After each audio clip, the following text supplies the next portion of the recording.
సినిమాలో చూడలేం. ఎందుకంటే అమ్మడు ఇప్పుడు తన దృష్టినంతా తెలుగు ఇండస్ట్రీపై నుంచి సొంత ఇండస్ట్రీకి షిఫ్ట్ చేసింది.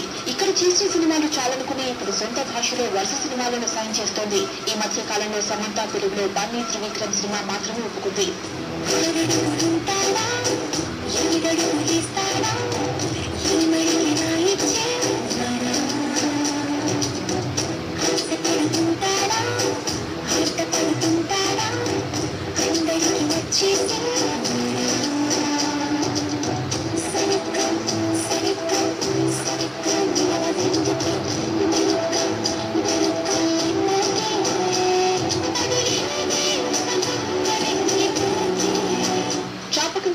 తమిళనాట మెల్లగా ఒక్కొక్కటి ఎక్కిస్తోంది సమంత. తాజాగా మరో అగ్రనటుడు సినిమాలో సమంత హీరోయిన్ గా నటించింది.